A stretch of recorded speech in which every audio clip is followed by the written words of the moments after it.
Per second. ঠিক আছে, এই যে এইগুলো হচ্ছে তিনটা বেসিক ইনফরমেশন। তাহলে হচ্ছে আলো হচ্ছে একটা তড়িৎ চুম্বক তরঙ্গ, এবং এর বেগ হচ্ছে 3 × 10⁸ মিটার পার সেকেন্ড, অথবা হচ্ছে 1,86,000 মাইল প্রতি সেকেন্ডে। ঠিক আছে, এই, আচ্ছা। তো আলোর কিছু বৈশিষ্ট্য আছে, আমরা সেই বৈশিষ্ট্যগুলো দেখি এবং সেগুলো থেকে এমসিকিউ কি আসে আমরা সেগুলো দেখি। আলোর বৈশিষ্ট্য,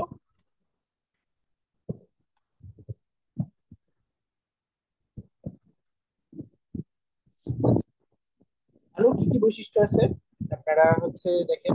আলো হচ্ছে, তো আমরা প্রথমে জানি যে আলো এক প্রকার শক্তি, তাই না?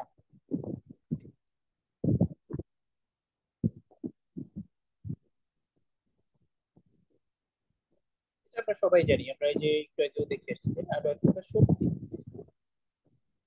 তারপরে হচ্ছে 2 নম্বর বৈশিষ্ট্যটা যদি বলি, তাহলে হচ্ছে আলো কিন্তু সরল পথে চলে।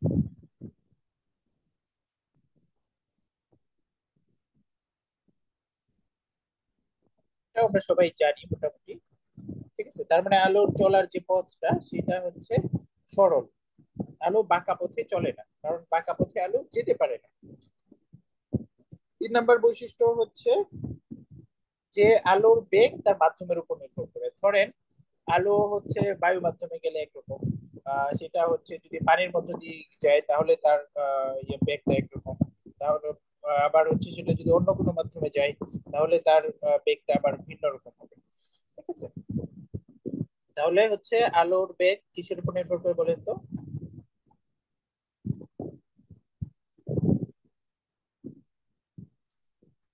আলোর বেগ মাধ্যমের উপর নির্ভর করে।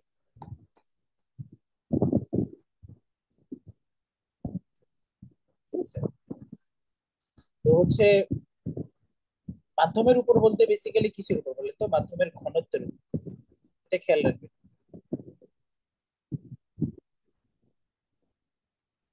মাধ্যমের ঘনত্বের উপর।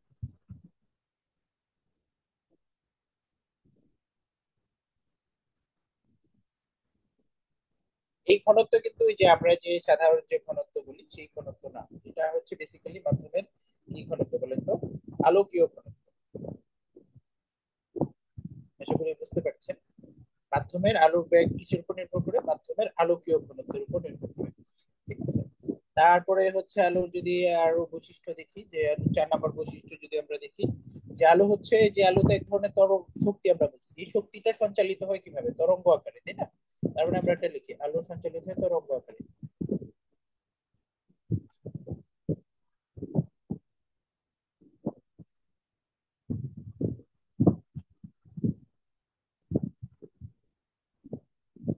আছে। আলো তরঙ্গ আকারে সঞ্চালিত হয়। এটা তো আপনারা সবাই জানেন, আলো যেহেতু হচ্ছে একটা তাড়িৎ চুম্বক তরঙ্গ, তো এটা তো ডেফিনেটলি তরঙ্গ আকারেই সঞ্চালিত হবে, তাই না? তবে আলোর প্রকৃতি নিয়ে কিন্তু বিভিন্ন রকমের থিওরি আছে। ঠিক আছে, তো সেই থিওরি গুলো আমরা দেখবো, যে সেই থিওরি গুলাতে আসলে কি বলতেছে বা কেন বলতেছে। আচ্ছা, তো হচ্ছে আলো তরঙ্গ আকারে, তো এই তরঙ্গটা আসলে কি ধরনের তরঙ্গ বলেন তো? এই যে তরঙ্গ, এই তরঙ্গটা হচ্ছে বেসিক্যালি পরের বৈশিষ্ট্যটাতে আমরা বলে দিই, আলো এক ধরনের তাড়িৎ চুম্বক তরঙ্গ। আলো এক ধরনের কি ধরনের তরঙ্গ বলেন তো? তাড়িৎ চুম্বক তরঙ্গ।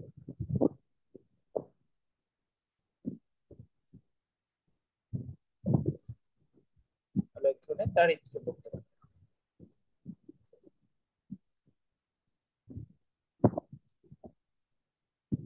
আচ্ছা, তো আলো কি ধরনের তরঙ্গ এটা যদি প্রশ্ন আসে তাহলে অবশ্যই অবশ্যই তাড়িৎ চুম্বক তরঙ্গ দেখাতে হবে।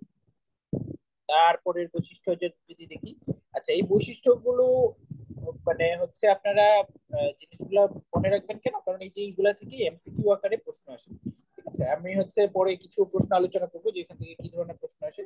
ঠিক আছে, আচ্ছা। তো কিন্তু আলো কিন্তু হচ্ছে ডুয়াল নেচার। ডুয়াল নেচার মানে কি? দ্বৈত বৈশিষ্ট্য।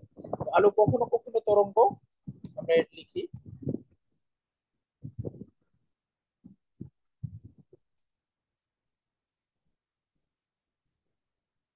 আবার কখনো কিসের মতো ব্যবহার করে বলেন তো? কখনো কণার মতো আচরণ করে।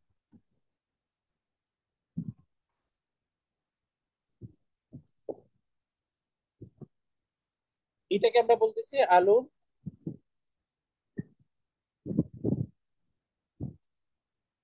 দ্বৈত বৈশিষ্ট্য বা দ্বৈত রূপ।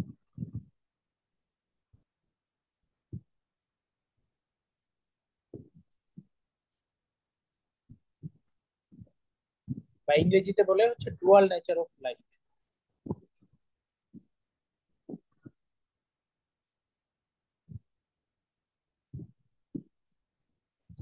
ডুয়াল নেচার অফ লাইট মানে কি? এটা হচ্ছে কখনো কণা কখনো তরঙ্গ। ডুয়াল মানে তো দুইটা, তাই না? কখনো কণা এবং কখনো তরঙ্গ। আচ্ছা, একজন বলেছেন নো নবী ভাই বলেছেন আসসালামু আলাইকুম। ওয়ালাইকুম আসসালাম ভাই। আশা করি আপনাদের ক্লাসটা ভালো লাগছে। ভালো লাগলে আপনারা ক্লাসটা শেয়ার দিতে পারেন বা শেয়ার দিয়ে রাখতে পারেন নিজেদের, সেভ করে রাখতে পারেন। আচ্ছা, আলোর পরবর্তী বৈশিষ্ট্য যদি আমরা বলি যে আলো কিন্তু হচ্ছে যেহেতু তরঙ্গ, তো সকল তরঙ্গই মোটামুটি প্রতিফলন, প্রতিসরণ, ব্যতিচার, অপবর্তন এগুলো ঘটে। ঠিক আছে, তাহলে আমরা এটা লিখতে পারি যে আলো কি কি ঘটে বলে তো প্রতিফলন ঘটে, তারপরে কি ঘটে, প্রতিসরণ ঘটে, তাই না? তারপরে আর কি ঘটে, ব্যতিচার ঘটে। তারপরে ঘটে হচ্ছে অপবর্তন। এই জিনিসগুলা কি আমরা এগুলো হচ্ছে আহ, পরবর্তী ক্লাসে হয়তো আলোচনা করার সুযোগ পাবো। তাহলে হচ্ছে আপনার এইটা আসতে পারে এরকম করে এমসিকিউ আকারে যে আলোর ক্ষেত্রে কোনটি ঘটে। তো এগুলার বাইরে কোনো একটা ঘটনা দিয়ে বললো যে কোনটা ঘটে। আচ্ছা, তো আলো হচ্ছে প্রতিফলন ঘটে, আচ্ছা প্রতিসরণ ঘটে, ব্যতিচার ঘটে এবং অপবর্তন ঘটে। এই তো, ঠিক আছে। এটা গেল হচ্ছে আলো এবং আলোর বৈশিষ্ট্য। তাহলে হচ্ছে আলোর বৈশিষ্ট্য থেকে আমরা কি কি জানলাম? তো আলোর বৈশিষ্ট্য থেকে আমরা জানলাম যে আলো হচ্ছে সরল পথে চলে। তো হচ্ছে কিন্তু আলো হচ্ছে তরঙ্গ আকারে চলে। সেই তরঙ্গটা হচ্ছে কিরকম? সেই তরঙ্গটা হচ্ছে আপনার এই যে তাড়িৎ চুম্বক তরঙ্গ। এবং হচ্ছে সেটা হচ্ছে এই কখনো কখনো কণা আবার কখনো কখনো তরঙ্গের মতো আচরণ করে। ঠিক আছে, তো এবং আলোর প্রতিফলন, প্রতিসরণ, ব্যতিচার এবং অপবর্তন ঘটে।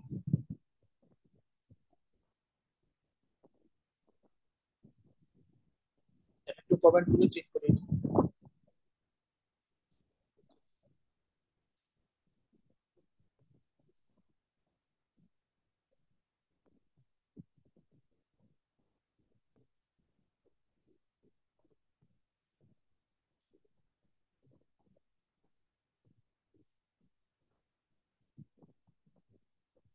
আচ্ছা, ঠিক আছে। তো এই গেল হচ্ছে আলোর বৈশিষ্ট্য। তো আমরা পরবর্তী টপিকে চলে যাই। পরবর্তী টপিক হচ্ছে আলোর প্রকৃতি বা নেচার অফ লাইট।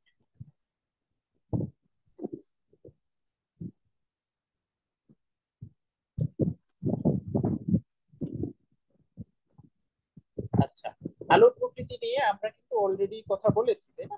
আমরা কি কি বলেছি? আমরা হচ্ছে আলো কখনো কণা কখনো তরঙ্গ আকারে চলে। ঠিক আছে, তো আপনার হচ্ছে কিন্তু আলোর প্রকৃতি নিয়ে আসলে বেশ কিছু থিওরি আছে। তো আমরা সেই থিওরি গুলো নিয়ে আলোচনা করব। আচ্ছা, সাউন্ডে কোনো সমস্যা নাই তো না?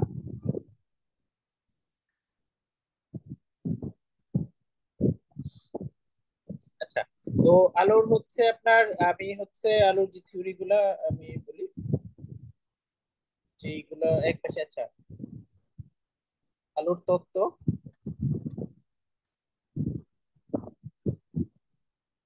আর এক পাশে হচ্ছে আবিষ্কার। আচ্ছা, এটা আমরা ছক আকারে শিখে ফেলি। আচ্ছা, প্রথমে আসবে হচ্ছে কণা তত্ত্ব। ভিন্ন কালার দিয়ে দিচ্ছি। কণা তত্ত্ব দেখা যায়, লালটা দেখা যায়।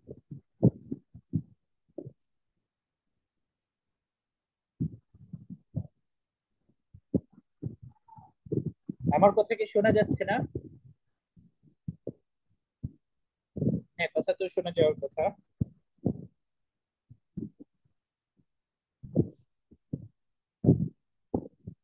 আচ্ছা, প্রথমে হচ্ছে কণা তত্ত্ব। আচ্ছা, দুইজন বলছেন না স্যার, নাসার কি বেসিক্যালি বুঝিনি। আচ্ছা, শোনা যাচ্ছে। আচ্ছা, আলো কণা তত্ত্বের আবিষ্কার কে করেছে বলেন তো? কণা তত্ত্বের আবিষ্কার হচ্ছে স্যার আইজাক নিউটন, তাই না? নিউটন আবিষ্কার করেছেন কত সালে? নিউটন আবিষ্কার করেছেন হচ্ছে 1672 সালে। আচ্ছা, কণা তত্ত্ব আবিষ্কার করেছেন নিউটন 1672 সালে। তারপরে আসছে কি তরঙ্গ তত্ত্ব।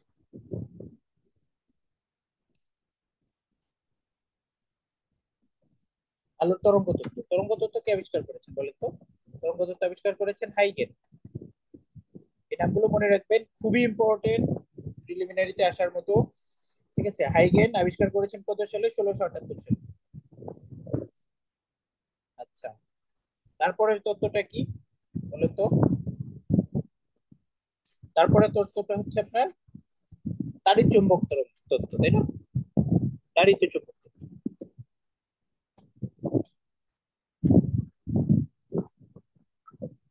তাড়িৎ চুম্বক তত্ত্বকে আবিষ্কার করেছেন ম্যাক্সওয়েল। কত সালে বলতে পারবেন? 1864 সালে। এবং সর্বশেষ যে থিওরিটা নিয়ে আমরা কথা বলবো সেটা হচ্ছে কোয়ান্টাম থিওরি।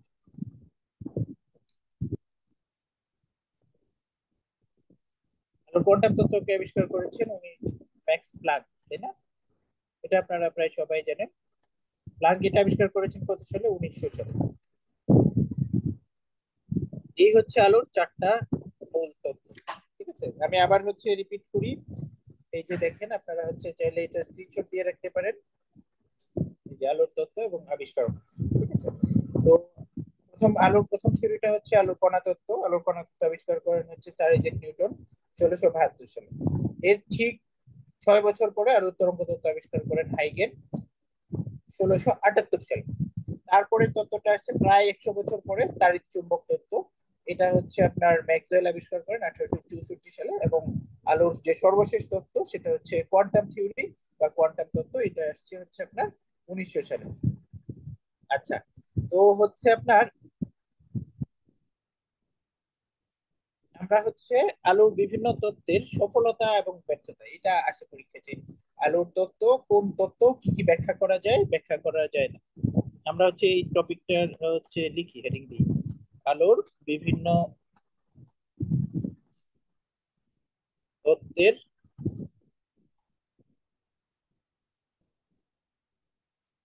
সফলতা ও ব্যর্থতা। মানে হচ্ছে কোন থিওরি দিয়ে আসলে হচ্ছে মানে কি কি করা যেত, আর কোন থিওরি দিয়ে পরের থিওরিটা কেন আসবে। আচ্ছা, তো তার আগে থিওরি গুলো নিয়ে একটু কথা বলে নিই। ঠিক আছে, তো প্রথম থিওরিটা হচ্ছে আলো কণা তত্ত্ব, তাই না? তো কণা তত্ত্ব মানে কি? কণা তত্ত্ব মানে হচ্ছে যে আপনার বলা হচ্ছে যে আলো কণা আকারে হচ্ছে হচ্ছে ছড়ায়। ঠিক আছে, এটা হচ্ছে কণা তত্ত্ব। এবং সেই কণাটা হচ্ছে আপনার ফোটন কণা। আচ্ছা, তারপরে তো তত্ত্বটা হচ্ছে তরঙ্গ তত্ত্ব। তো হচ্ছে আহ কণা তত্ত্ব দিয়ে যখন আলোর সবগুলো ঘটনা ব্যাখ্যা করা যাচ্ছিল না, তো তখন বিজ্ঞানী হাইগেন এসে 1678 সালে উনি হচ্ছে নতুন একটা থিওরি দিলেন, বললেন যে না, আলো হচ্ছে তরঙ্গ। তো আলো তরঙ্গ, এটা যখন হাইগেন বললেন, তো তখন আরো কিছু ব্যর্থতা চলে আসলো। ঠিক আছে, তো সেই ব্যর্থতার ব্যাখ্যা করার জন্য ম্যাক্সওয়েল 1864 সালে এসে বললেন যে না, আলো হচ্ছে তরঙ্গ। তরঙ্গ ঠিক আছে, কিন্তু আলো বেসিক্যালি তার একটু তরঙ্গ। ঠিক আছে, একটা তড়িৎ ক্ষেত্র, মানে আলো যখন উৎপন্ন হবে সেখানে একটা তড়িৎ ক্ষেত্র থাকবে এবং একটা চুম্বক ক্ষেত্র থাকবে। তো এরপরে হচ্ছে ম্যাক্স প্লাঙ্ক 1900 সালে এসে কি বললেন যে না, আলো হচ্ছে কোয়ান্টা আকারে ছড়ায়। মানে হচ্ছে আলো একটা কণা আকারে ছড়ায় না, আলো হচ্ছে কণার গুচ্ছ আকারে ছড়ায়, এবং সেই গুচ্ছটাকে আমরা বলতেছি হচ্ছে আলো কোয়ান্টা। এইটা হচ্ছে বেসিক্যালি থিওরি। আচ্ছা, আলোর যে থিওরি গুলো সেটা হচ্ছে সফলতা ব্যর্থতা আমরা হচ্ছে একটা ছক আকারে দিয়ে দিই।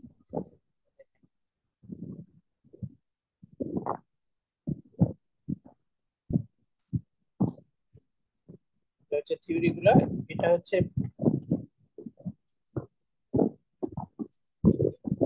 কি কি ব্যাখ্যা করা যায় এবং কি কি ব্যাখ্যা করা যায় না।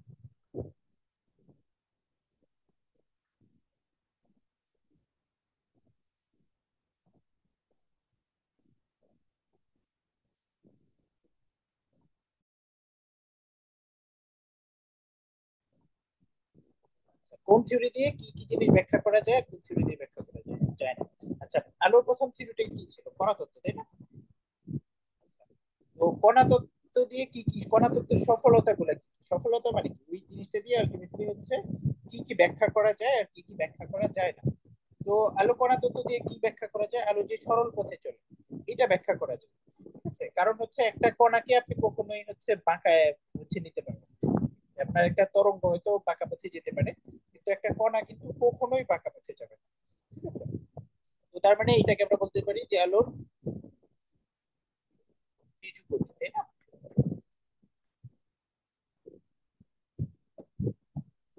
ঋজু গতি মানে কি? ঋজু গতি মানে হচ্ছে সরল পথে চলা। তার মানে আলো কণা তত্ত্ব দিয়ে আলো যে সরল পথে চলে এটা ব্যাখ্যা করা যায়। তার মানে এটা হলো তার একটা সফলতা। ঠিক আছে, তারপরে কি ব্যাখ্যা করা যায়? তারপরে ব্যাখ্যা করা যায় হচ্ছে প্রতিফলন। একটা কণা একটা জায়গার উপর পড়ে সেখান থেকে আবার হচ্ছে বাউন্স করবে, এটাই তো প্রতিফলন, তাই না? তো আলোর প্রতিফলন কিন্তু কণা তত্ত্ব দিয়ে ব্যাখ্যা করা যায় এবং আলোর প্রতিসরণও ব্যাখ্যা করা যায়। আচ্ছা, আমরা যে বিজ্ঞানের যে সিলেবাসে বেসিক যে জিনিসগুলো পড়ি, এটা হচ্ছে আলোর প্রতিফলন, ঠিক আছে, আর একটা হচ্ছে আলোর প্রতিসরণ, তাই না? এই দুইটা জিনিসই আলোর বেসিক্যালি কণা তত্ত্ব দিয়ে ব্যাখ্যা করা যায়। এর বাইরে কি ব্যাখ্যা করা যায়? আলোর বীজ হচ্ছে সরল প্রতিসরণ। এর ব্যর্থতা গুলা কি কি? সরল আলোর কণা তত্ত্ব দিয়ে ব্যাখ্যা করা যায় না হচ্ছে ব্যতিচার। ব্যতিচার ব্যাখ্যা করা যাবে না এবং হচ্ছে সমাবর্তন ব্যাখ্যা করা যাবে না। আরেকটা জিনিস ব্যাখ্যা করা যায় না, সেটা হচ্ছে আলোর বিচ্ছুরণ। এই যে আকাশের রং নেই, এর কারণ কি? এর কারণ হচ্ছে আলোর বিচ্ছুরণ। কিন্তু আপনি যদি হচ্ছে এই কণা তত্ত্ব চিন্তা করেন তাহলে আপনি এটা কখনোই ব্যাখ্যা করতে পারবেন না। ঠিক আছে, এটার জন্য অবশ্যই আলোর হচ্ছে কি লাগবে বলেন তো? তরঙ্গ তত্ত্বটা লাগবে। এটা গেল কণা তত্ত্বের সফলতা এবং ব্যর্থতা। হ্যাঁ, এই যে দেখেন, আপনারা চাইলে স্ক্রিনশট নিয়ে রাখতে পারেন। তারপরে আসছে হচ্ছে তরঙ্গ তত্ত্ব, তাই না? আসছে হচ্ছে তরঙ্গ তত্ত্ব, তাই না? আলোর তরঙ্গ তত্ত্বের সফলতা কি বলেন তো? আলোর তরঙ্গ তত্ত্বের সফলতা হচ্ছে এটা দিয়ে আলোর প্রতিফলন ব্যাখ্যা করা যায়।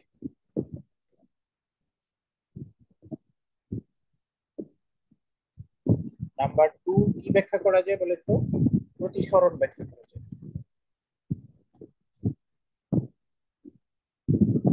তারপরে ব্যাখ্যা করা যায় হচ্ছে বিচ্ছুরণ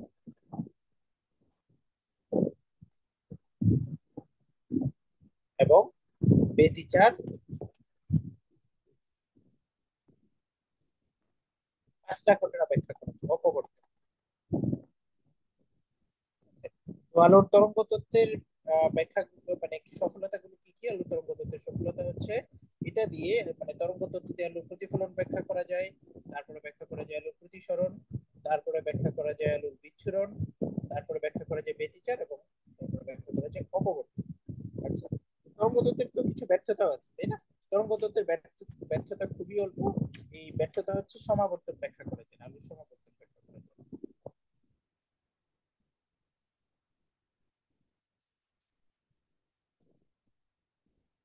সমাবর্তন ব্যাখ্যা করা যায় না এবং আরেকটা জিনিস ব্যাখ্যা করা যায় না, সেগুলো হচ্ছে আলোর তড়িৎ ক্রিয়া বা ফটো ইলেকট্রিক ইফেক্ট।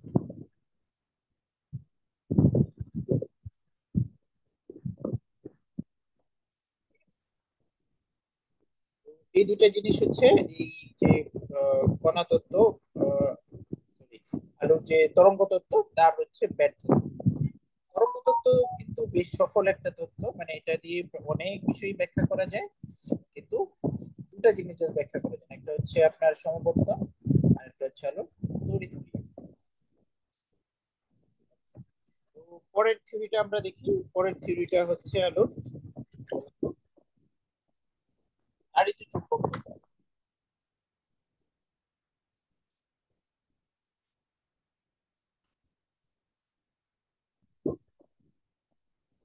তাড়িৎ চুম্বক,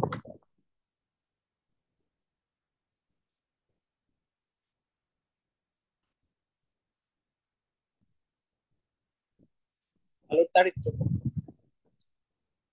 এই তাড়িৎ চুম্বক তত্ত্বের, আচ্ছা বেসিক্যালি হচ্ছে আপনার এখানে তো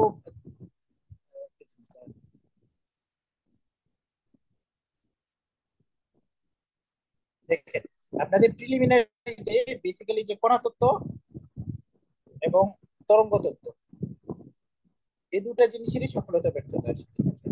তো এই যে দেখেন এখানে কণা তত্ত্বের যে ব্যর্থতা ছিল, এখানে ব্যতিচার ছিল, সমাবর্তন ছিল, বিচ্ছুরণ ছিল। এই সমাবর্তনটা কিন্তু এখানে রয়ে গেছে, দেখছেন? এবং নতুন অ্যাড হয়েছে হচ্ছে আলোর তড়িৎ ক্রিয়া। আচ্ছা, এই ব্যতিচার এবং বিচ্ছুরণ এটা কিন্তু এই যে এখানে চলে আসছে, ঠিক আছে? বিচ্ছুরণ এবং ব্যতিচার, তার মানে আলোর কণা তত্ত্বের যে ব্যর্থতা তিনটা ছিল, ব্যতিচার, সমাবর্তন এবং বিচ্ছুরণ, তো এর মাঝে দুটা জিনিস আলটিমেটলি কণা তত্ত্ব সলভ করে ফেলছে, বিচ্ছুরণ এবং ব্যতিচার। যে বাকি থাকছে কি, সমাবর্তন এবং আলোর তড়িৎ ক্রিয়া। এই আলো তড়িৎ ক্রিয়া কে ব্যাখ্যা করে বলতো? আলো তড়িৎ ক্রিয়া ব্যাখ্যা করে হচ্ছে আপনার এই যে আলো তড়িৎ ক্রিয়া ব্যাখ্যা করে হচ্ছে আপনার কোয়ান্টাম তত্ত্ব।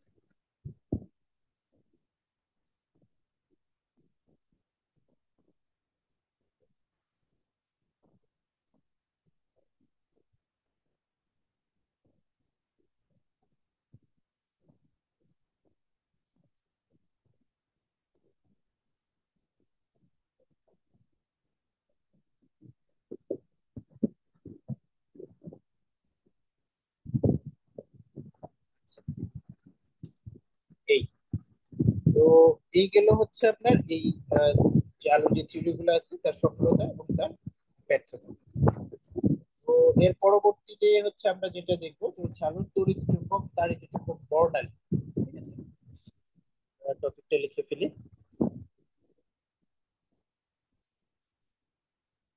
তাড়িৎ চুম্বক বর্ণালী।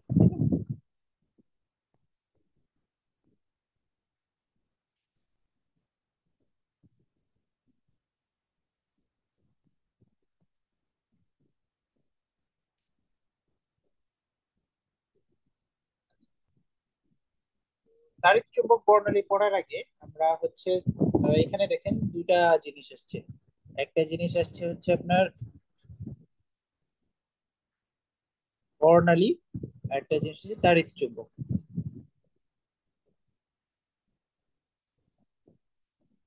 একজন বলেছেন সাউন্ড কম আসে। সাউন্ড তো সবাই বলছে যে সাউন্ড ঠিক আছে, বাকিরা একটু কমেন্ট করে জানান তো যে হচ্ছে সাউন্ড ঠিক আছে কিনা।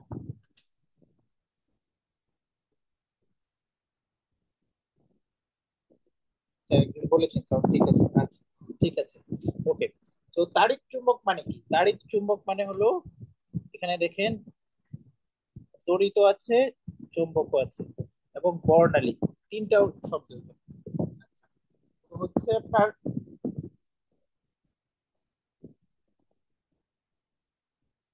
দেখেন,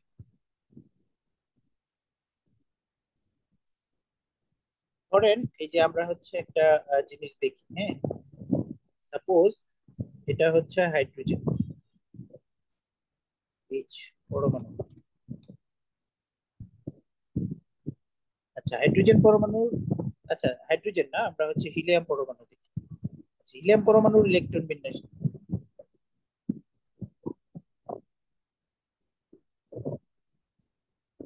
হিলিয়াম পরমাণুর ইলেকট্রন বিন্যাস হচ্ছে হিলিয়াম হচ্ছে 2, তাই না? হিলিয়াম পরমাণুর ইলেকট্রন বিন্যাস হচ্ছে 1s, তাই না? আচ্ছা, আহ, আমরা যদি হচ্ছে আপনার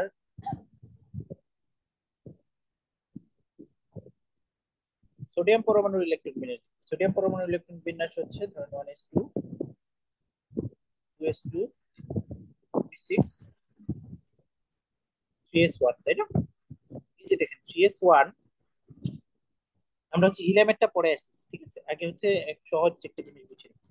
এই যে দেখেন এই ইলেকট্রন গুলা থাকে কিভাবে, এই যে হচ্ছে ধরেন এটা হচ্ছে আপনার পরমাণুর কোর, ঠিক আছে? এখানে হচ্ছে আচ্ছা এটা হচ্ছে ইয়া না, ভেতরে কি থাকে বলেন তো? ভেতরে থাকে প্রোটন আর নিউট্রন, তাই না? আচ্ছা, এইখানে ধরেন হচ্ছে একটা ইলেকট্রন এখানে, একটা ইলেকট্রন এখানে, এটা হচ্ছে 1s2। তারপরে ইলেকট্রন বিন্যাস কি হবে? 2s2, তাই না? আচ্ছা, এই যে এখানে 8টা ইলেকট্রন থাকবে, 2s2, 2p6,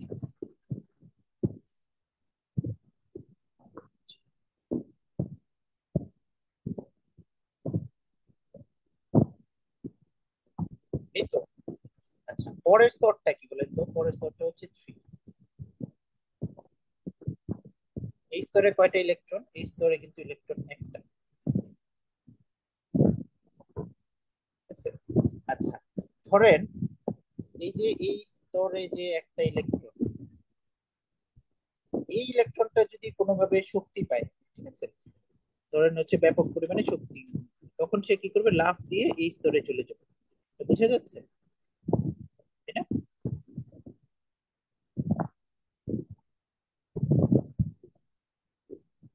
এই স্তরে চলে আসবে যে এই ইলেকট্রনটা। আচ্ছা, এখানে ইলেকট্রন চলে আসলে কি হবে? আপনার সে হচ্ছে আপনার ধরেন যে কিছু শক্তি বিকিরণ করবে।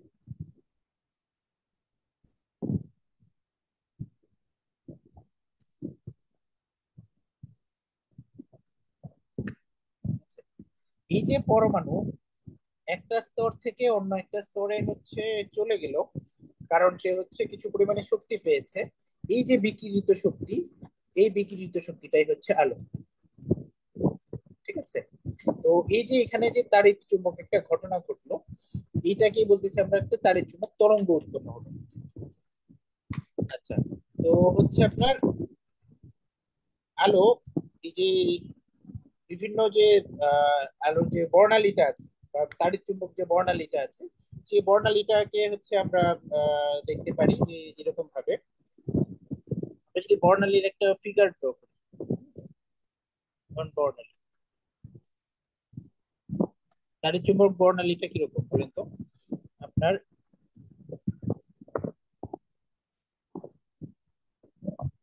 মাঝখানে হচ্ছে আমার দৃশ্যমান আলো, তাই না? এই পার্টটা হচ্ছে দৃশ্যমান আলো।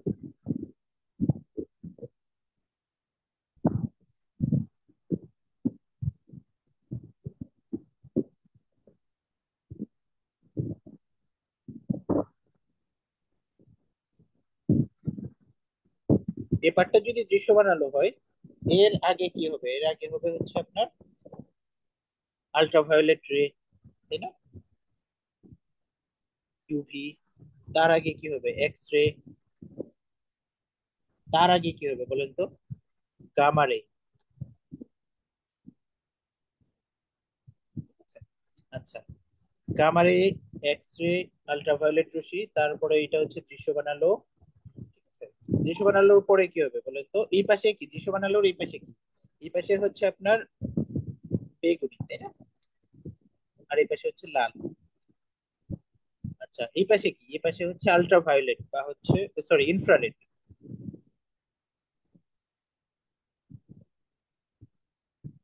ইনফ্রারেড, তারপরে কি আছে? তারপরে হচ্ছে মাইক্রোওয়েভ, এবং সবার শেষে হচ্ছে রেডিও ওয়েভ। এই তো, এই হচ্ছে মোটামুটি আলোর যে বর্ণালীটা আছে সেটা। তো হচ্ছে আপনার এই আলোর বর্ণালীতে আপনি যখন এই দিক থেকে এইদিকে যাবেন, এদিকে কি হচ্ছে বলেন তো? এদিকে হচ্ছে আপনার তরঙ্গ দৈর্ঘ্যটা বেড়ে যাচ্ছে। ঠিক আছে? তরঙ্গ দৈর্ঘ্য বাড়ছে।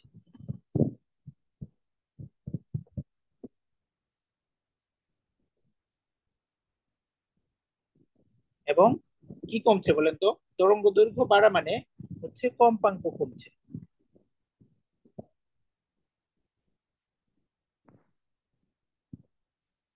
ঠিক আছে? এই দুইটা জিনিস খেয়াল রাখবেন, তরঙ্গ দৈর্ঘ্য যখন বাড়ছে তখন আমার কম্পাঙ্ক কি হচ্ছে বলেন তো? কম্পাঙ্ক হচ্ছে কমে যাচ্ছে। আচ্ছা, তো আপনারা যখন হচ্ছে আপনার এদিক থেকে এদিকে গেলে কিন্তু তরঙ্গ দৈর্ঘ্য বাড়া মানে কি? শক্তি বাড়ছে। ঠিক আছে? এটা খেয়াল রাখবেন।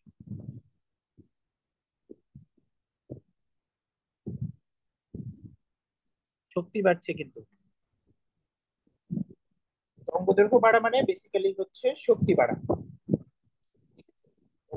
তো হচ্ছে দেখেন, আপনারা যখন হচ্ছে এই জিনিসটা সাপোজ রিটেনে যদি আসে, আপনারা যদি এরকম একটা সুন্দর ছবি এঁকে দিতে পারেন, আপনারা কিন্তু একেবারে ফুল মার্কস পেয়ে যাবেন। এটা হচ্ছে আমরা বলে দিতেই পারি। চিত্রের নাম কি হবে? তার ইতিচুম্বক বর্ণালী।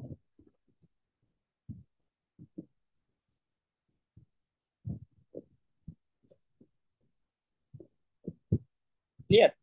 আচ্ছা, তো এইখানে তাড়িৎ চুম্বক বর্ণালীতে আলটিমেটলি আছে কি? আমরা হচ্ছে একটু দেখি কি কি আছে। তাড়িৎ চুম্বক বর্ণালীতে কতগুলা হচ্ছে রশ্মি থাকবে, ঠিক আছে? তো হচ্ছে আপনার সেই রশ্মিগুলা কি কি আছে? সেই রশ্মিগুলা আছে হচ্ছে গামা রশ্মি। এক নাম্বার দিয়ে যদি বলে আমি গামা রশ্মি,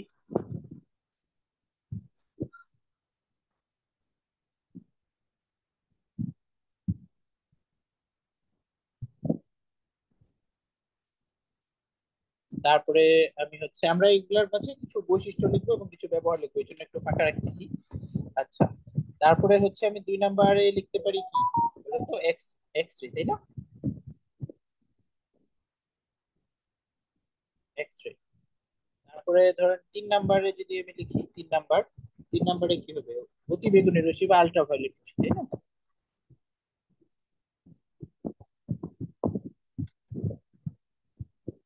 অতি বেগুনি রশ্মি।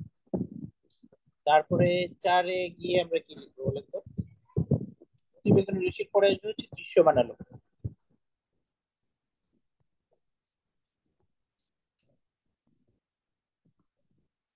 দৃশ্যমান আলো। তারপরে আসবে কি বলেন তো? অবলোহিত রশ্মি, তাই না? ইনফ্রারেড রশ্মি।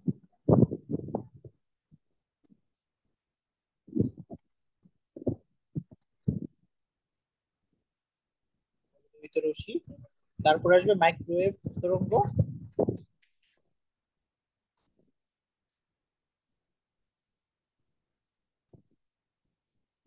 আবার শেষে আসবে হচ্ছে রেডিও ওয়েভ বা বেতার তরঙ্গ।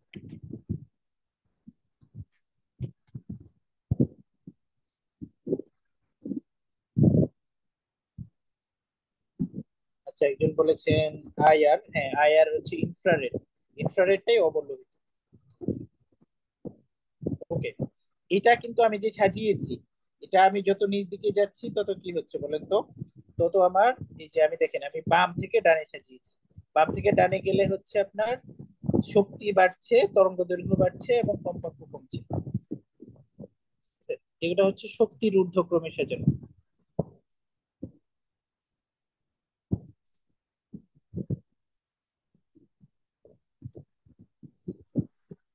এটা খেয়াল রাখবেন, এটা কিন্তু শক্তির ঊর্ধ্বক্রমে সাজানো।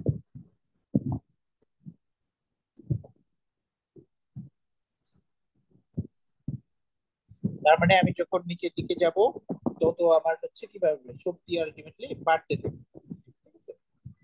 তো প্রথমে আছে গামা রশ্মি। গামা রশ্মি হচ্ছে সবচেয়ে ক্ষুদ্রতম তরঙ্গ দৈর্ঘ্য, তাই না? ক্ষুদ্রতম তরঙ্গ দৈর্ঘ্য, এই যে দেখেন এই পাশে ছিল গামা রশ্মি, এই যে এই জায়গাটা আছে। তো এই পাশে তো তরঙ্গ দৈর্ঘ্য যত আমি বাম থেকে টানে যাচ্ছি তত বাড়ছে। তো তার মানে এই যে গামা রশ্মি তরঙ্গ দৈর্ঘ্য সবচেয়ে কম, তাই না? এই তরঙ্গ দৈর্ঘ্যটা কত? তরঙ্গ দৈর্ঘ্যটা হচ্ছে 10⁻⁻15 থেকে 10⁻⁻11 মিটার তরঙ্গ দৈর্ঘ্য। তরঙ্গ দৈর্ঘ্য কি কি কি দ্বারা প্রকাশ করা হয়? ল্যামডা, তাই না? এটা কিন্তু গামা রশ্মি কিন্তু মানুষের জন্য বেশ ক্ষতিকারক। তারপরে আসছে হচ্ছে এক্স রে। আচ্ছা, এক্স রে তরঙ্গ দৈর্ঘ্য কত বলেন তো? এক্স রে তরঙ্গ দৈর্ঘ্য হচ্ছে আপনার 10⁻⁻11 থেকে 10⁻⁻8 মিটার। আচ্ছা, এক্স রে কি কাজে লাগে? এক্স রে হচ্ছে আপনার ওই যে হাড় ভাঙা নির্ণয় করতে, তারপরে হচ্ছে আপনার শিল্প কারখানায় যে ধাতব বস্তুগুলো আহ, নির্মিত হয় সেগুলার যে ফাটল যদি থাকে, যে ফাটল গুলা বের করতে, বা অনেক সময় হচ্ছে আপনার ইসের জন্য কি বলে এটাকে, ওই যে এয়ারপোর্টে বিভিন্ন আহ, চোরাচালানের যে বস্তুগুলা সেইগুলা ধরতে হচ্ছে আপনার এক্স রে ব্যবহৃত হয়। এরপরে আসছে হচ্ছে অতি বেগুনি রশ্মি। অতি বেগুনি মানে কি? আলট্রাভায়োলেট, তাই না? আলট্রাভায়োলেট রে কিন্তু তোকে ভিটামিন ডি উৎপন্ন করার জন্য প্রয়োজন, তাই না? ভিটামিন ডি এর কথা মাথায় রাখতে হবে, এটা খুবই ইম্পর্টেন্ট একটা instrument। তো অতিবেগুনি রশ্মির হচ্ছে ল্যামডা কত? ল্যামডা কিন্তু হচ্ছে 10⁻⁻8 থেকে 3.7 ইন্টু 10⁻⁻7। আচ্ছা, দৃশ্যমান আলোর তরঙ্গ দৈর্ঘ্য এটা প্রায়ই আসে, এটা হচ্ছে আপনার 300 থেকে 400 থেকে 700 ন্যানোমিটার, আমরা এইভাবে বলি। আচ্ছা, এটা খুবই ইম্পর্টেন্ট এবং খুবই ভাইটাল। ঠিক আছে, এবং এটা আমি ন্যানোমিটার ফর্মে দিলাম এই জন্য যে হচ্ছে এটা ন্যানোমিটার ফর্মেই আসে অনেক সময়। ন্যানোমিটার ফর্মেই অনেক সময় আসে। আচ্ছা, তারপরে হচ্ছে অবলোহিত রশ্মি। আচ্ছা, অবলোহিত রশ্মি কিন্তু খুবই এখানে হচ্ছে রিমোট কন্ট্রোলে ব্যবহৃত, তাই না? আচ্ছা, আমি কিন্তু সবগুলো ব্যবহার লিখছি না, সবগুলা ব্যবহার হচ্ছে আমরা রিটেনে গিয়ে শিখবো। তো আমরা এখন যেটা দিচ্ছি এটা হচ্ছে যেগুলো প্রিভিয়াস বিসিএস এ আসছে বা যেগুলো আসার মতো। তারপরে হচ্ছে আপনার অবলোহিত রশ্মি আর কিছু আবহাওয়া বিজ্ঞান, তাই না?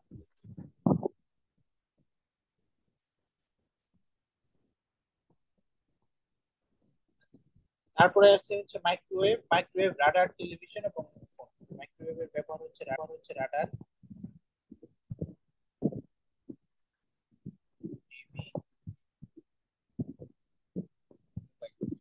এটা খেয়াল রাখবেন যে রাডার, টিভি এবং মোবাইলে কোন তরঙ্গ এবং বেতার তরঙ্গ তো আমরা জানি যে বেতার তরঙ্গ হচ্ছে আপনার ওই যে রেডিও ওয়েভ, তাই না? রেডিও যে এটা বেতার তরঙ্গ থেকে যে প্রশ্নটা ইয়াতে প্রিলিমিনারিতে আসে, বেতার তরঙ্গ বায়ুমণ্ডলের কোন স্তরে প্রতিফলিত হয়? বেতার তরঙ্গ বায়ুমণ্ডলের আয়োনোস্ফিয়ারে প্রতিফলিত হয়।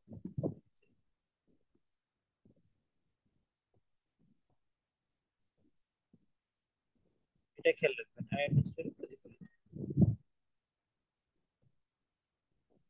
এই তো বর্ণালী থেকে মোটামুটি এমসিকিউ আসার মতো হচ্ছে এইগুলি, এর বাইরে তেমন কিছু আসার সম্ভাবনা নাই আসলে।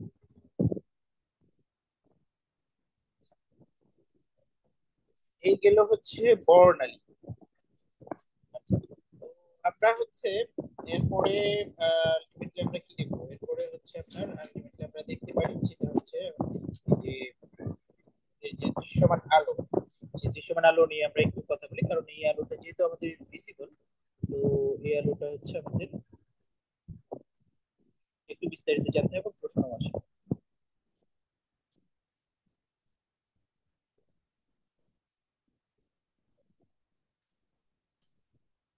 দৃশ্যমান আলো, তো দৃশ্যমান আলো মানে যে আলোটা আমাদের দেখতে সহায়তা করে, তাই না?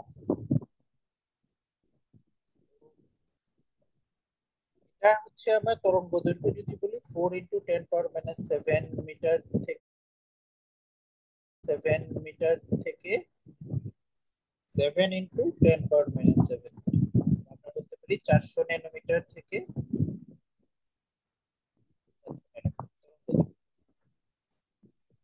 এটা বারবার বলতেছি কারণ এটা খুবই important।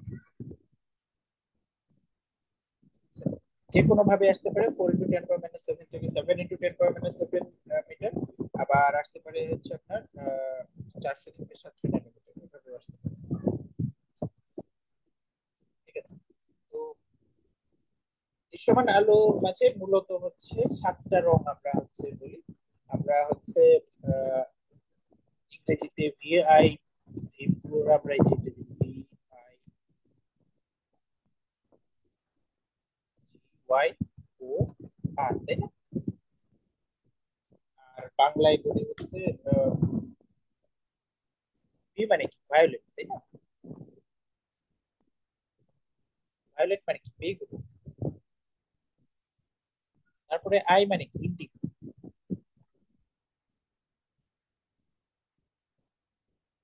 ইন্ডিগো মানে হচ্ছে নীল, ঠিক আছে। আর ব্লু মানে, ব্লু যেটা ব্লু বলতে বেসিক্যালি হচ্ছে আসমানি বোঝায়।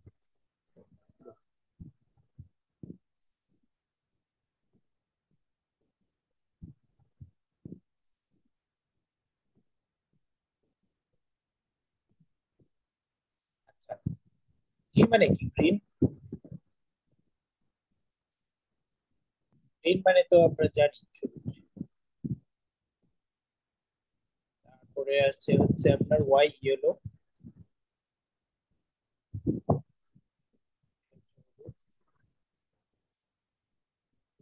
অরেঞ্জ।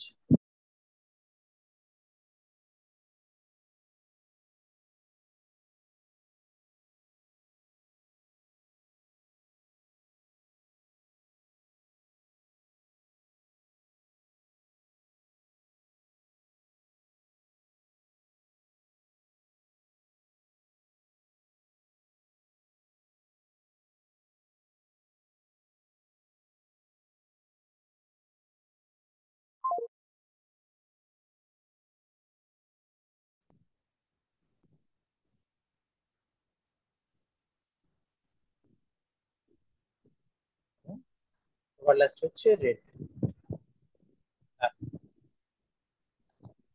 এই যে আমরা হচ্ছে এটা দেখলাম, আমার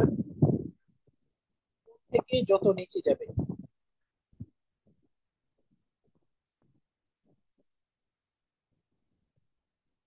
তত আপনার কি বাড়বে বলেন তো, তরঙ্গ দৈর্ঘ্য বাড়বে।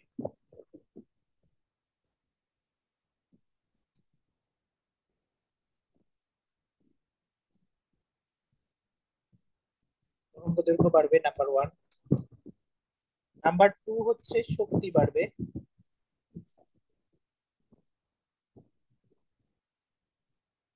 নাম্বার থ্রি হচ্ছে কম্পাঙ্ক কমবে।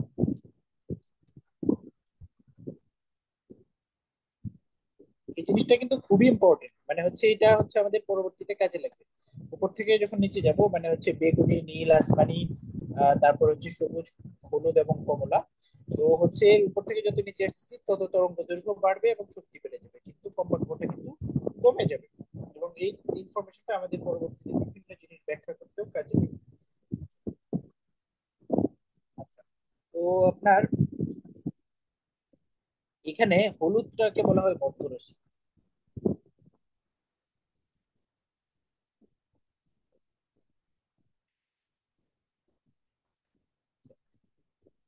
হলুদটা হলো মধ্যরাশি। এখানে আপনার এই তরঙ্গ দৈর্ঘ্যের কথা কেন বলতেছি, আপনার হচ্ছে ধরেন আমি একটা চার্ট দিয়ে দিই, যে আলোর তরঙ্গ দৈর্ঘ্য যত বেশি তার বিচ্যুতি হচ্ছে তত কম, এবং যে আলোর তরঙ্গ দৈর্ঘ্য যত কম তার বিচ্যুতি তত বেশি। মানে জিনিসটাকে আমরা এইভাবে আহ, তরঙ্গ দৈর্ঘ্যের সাথে তিনটা জিনিসের সম্পর্ক আছে: তরঙ্গ দৈর্ঘ্য, আর তিনটা জিনিস হচ্ছে প্রতিসরণ, বিচ্যুতি, আর হচ্ছে বিক্ষেপণ।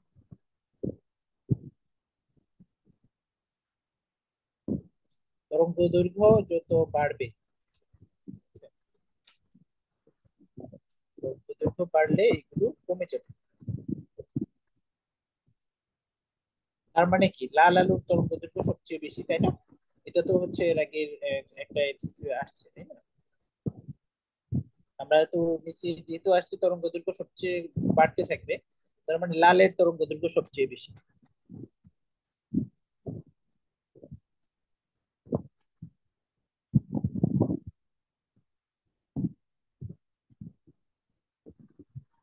লাল আলুর তরঙ্গ দৈর্ঘ্য সবচেয়ে বেশি। আর হচ্ছে আপনার বেগুনি আলুর তরঙ্গ দৈর্ঘ্য কি বলেন তো তাহলে, সবচেয়ে কম, তাই না? এই যে সবার উপরে একটা তরঙ্গ দৈর্ঘ্য সবচেয়ে কম আর সবার নিচেরটা তরঙ্গ দৈর্ঘ্য সবচেয়ে বেশি। আচ্ছা, আমরা এটাও লিখি, বেগুনি আলুর তরঙ্গ দৈর্ঘ্য সবচেয়ে কম,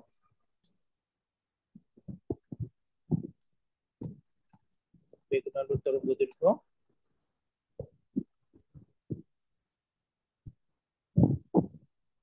সবচেয়ে কম। এটা আমরা ওই যে তার চুম্বক যে বর্ণালীটা দেখেছি সেই বর্ণালীতে আমরা অলরেডি দেখেছি। আচ্ছা, এই যে আমরা অলরেডি কিন্তু বলছি যে তরঙ্গ দৈর্ঘ্যের সাথে তরঙ্গ দৈর্ঘ্য বেশি হলে কি হবে, প্রতিসরণ, বিচ্যুতি এবং বিক্ষেপণ, এই তিনটাই কম হবে। তো যার সবচেয়ে বেশি তরঙ্গ দৈর্ঘ্য, তার মানে লাল আলোর হচ্ছে প্রতিসরণ, বিচ্যুতি আর বিক্ষেপণ সবচেয়ে কম। সো আমরা এখানে লিখতে পারি লাল আলোর প্রতিসরণ, বিচ্যুতি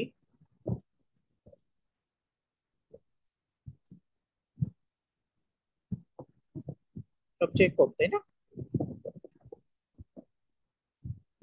আচ্ছা, এটা কিন্তু একটু বুঝে বুঝে বুঝার জিনিস আছে। তরঙ্গ দৈর্ঘ্য বেশি হলে এগুলো হচ্ছে কম হয়, তো যার তরঙ্গ দৈর্ঘ্য সবচেয়ে বেশি তার হচ্ছে আপনার প্রতিসরণ, বিচ্যুতি আর বিক্ষেপণ সবচেয়ে কম হবে, তাই না? কি কি কম হবে, প্রতিসরণ, বিচ্যুতি আর বিক্ষেপণ। আচ্ছা, তো এখন বেগুনি আলুর ক্ষেত্রে কি হলো, তাহলে উল্টা হলো, তরঙ্গ দৈর্ঘ্য সবচেয়ে কম, তার মানে কি আপনার বেগুনি আলুর কি হবে বলেন তো, প্রতিসরণ, বিচ্যুতি আর বিক্ষেপণ সবচেয়ে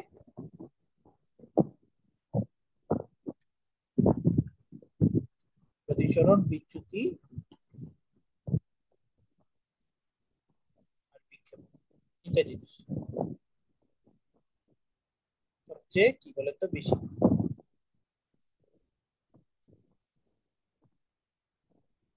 আশা করি বুঝাতে পারছি, তাই না? প্রতিসরণ বিচ্যুতি আর বিক্ষেপণ মানে হচ্ছে আপনার তরঙ্গ দৈর্ঘ্য যদি বেশি হয় তাহলে এগুলো কম হয়, তরঙ্গ দৈর্ঘ্য যদি কম হয় তাহলে এগুলো বেশি হয়।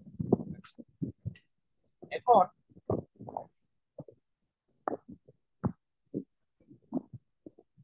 এখন চিন্তা করেন যে হচ্ছে আপনার এই যে আমরা যে সিগন্যাল গুলো ব্যবহার করি, ঠিক আছে, আমরা যে লাইট সিগন্যাল গুলো ব্যবহার করা হয়, তো এইগুলাতে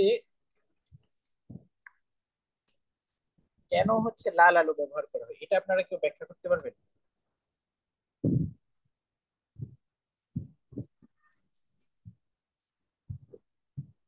বিভিন্ন সিগন্যালে লাল আলো কেন ব্যবহার করা হয়?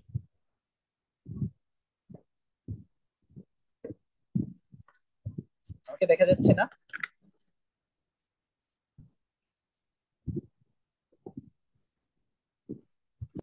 সরি, আমার হচ্ছে স্ক্রিন সেটটা অফ হয়ে গেছে।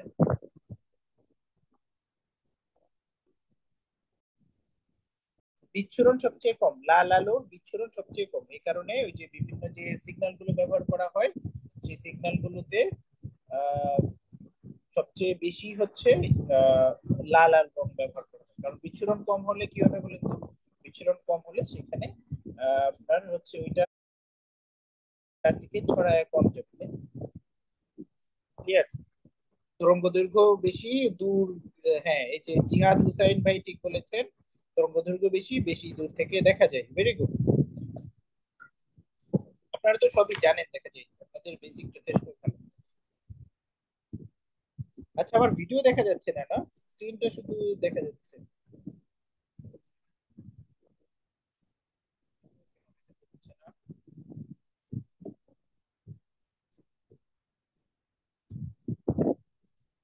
আচ্ছা, অসুবিধা নেই, ভিডিও ছাড়াই তখন আমি খেয়াল করিনি, তখন ভিডিও দেখা যাচ্ছিল না, আমার শুধু স্ক্রিনটা দেখা যাচ্ছে, right?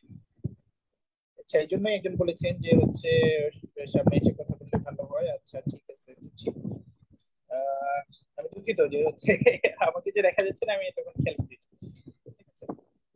আচ্ছা, তো হচ্ছে আরেকটা প্রশ্ন কারণ আপনাদের করি, সেটা হচ্ছে ওই যে সূর্যোদয়ের সময় হচ্ছে যে আলো মানে দিগন্ত রেখায় যে রংটা, আকাশের রং লাল কেন বলেন তো?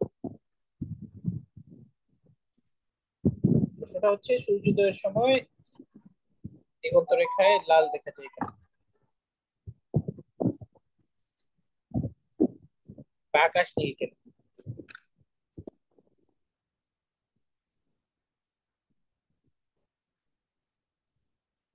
প্রথম প্রশ্ন হচ্ছে আকাশ নীল কেন, দ্বিতীয় প্রশ্ন হচ্ছে আপনার সূর্যোদয়ের সময়,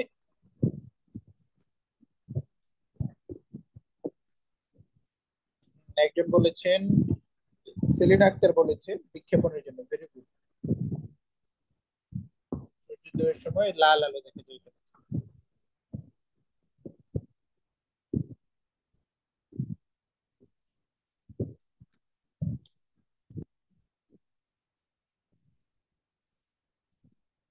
আচ্ছা, দুটারই কারণ হচ্ছে বিক্ষেপণ, এটার অ্যান্সারও বিক্ষেপণ,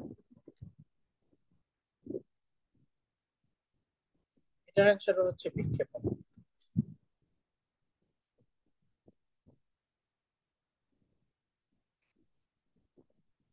আচ্ছা, অ্যান্সারটা কিরকম? আকাশ নীল দেখায় কেন?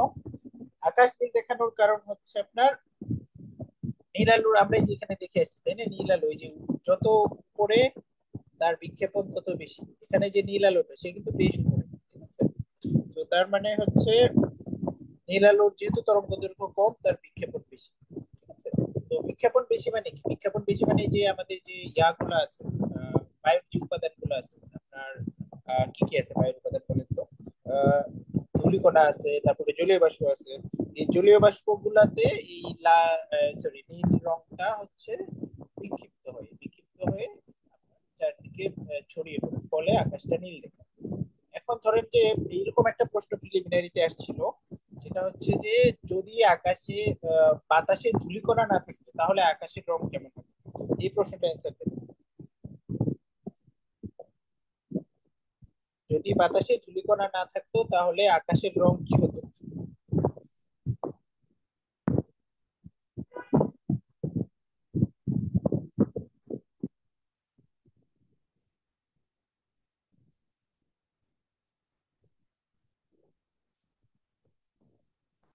আচ্ছা, বাতাসে ধূলিকণা না থাকলে আকাশের রং হতো কালো।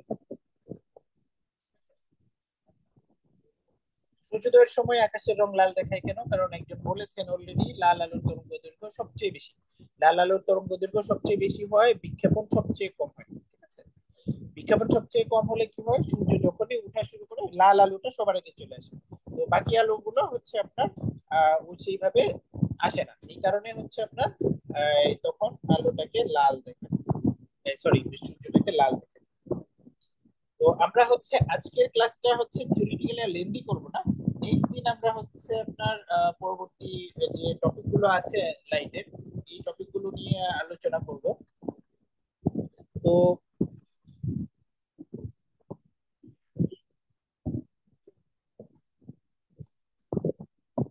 জয়েন করতে পারেন মুহূর্তে।